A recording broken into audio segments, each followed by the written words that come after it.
Hi అమ్మా, ఎలా ఉన్నారు? రండి చేపల కూర చేసుకుందాం. రవ్వ చేప మ్యారినేషన్ కోసం 3 గరిటెల నూనె వేసుకోండి. కారం ముక్కలకు తగినంత వేసుకోండి అమ్మా.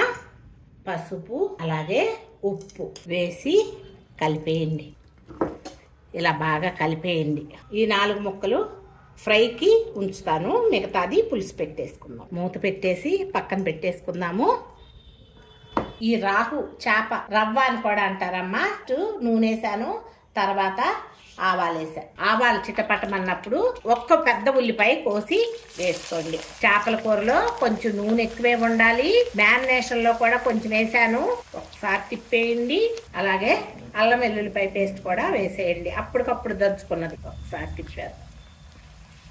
అల్లం వెల్లుల్లిపాయ పేస్ట్ కూడా వేగింది. మ్యారినేషన్ చేసి పెట్టుకున్నా చేప ముక్కల్ని వేసేయండి. ఒకసారి మాత్రమే కలుపుతాను. కొంచెం వేగనిద్దాం. నీరంతా ఎగిరిపోయి నూనె పైకి వచ్చింది కదా. ఇప్పుడు పులుసు పోసేసుకుందాం. చింతపండు పులుసు. పులుపు మీ టేస్ట్ తగ్గట్టు అడ్జస్ట్ చేసుకోండి. ఒక్కసారి ఇలా కిందది కలుపుతా. పులుసు ఉడికేటప్పుడు మూత పెట్టకూడదు. చేపల పులుసు ఇలా వదిలేసేయండి.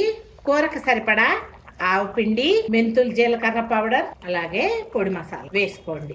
సిమ్ చేయండి. కొంచెం నిదానంగా ఒక 5 మినిట్స్ ఉడకనిద్దాం. ఈ టైంలో ఉప్పు కారాలు చూసుకోండి.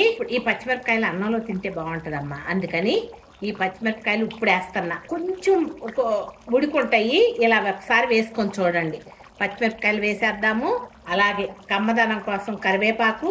చేపల కూరలో ఉల్లి బొందులు వేసుకుంటారమ్మా పూర్వం నుంచి కూడా, అందుకని ఉల్లి బొందులు వేస్తున్నాను. కొత్తిమీర వేయరు మా అమ్మాళ్ళు, అందుకని ఉల్లి బొందులు వేస్తా. వాళ్ళు వేసేవాళ్ళు, అదే అలవాటు.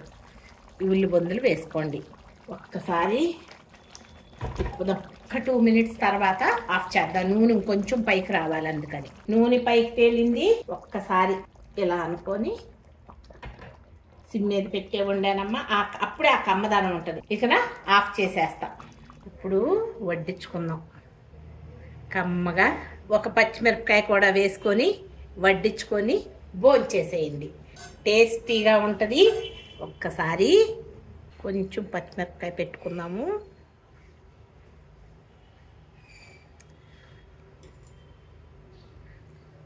భోంచేసేయండి.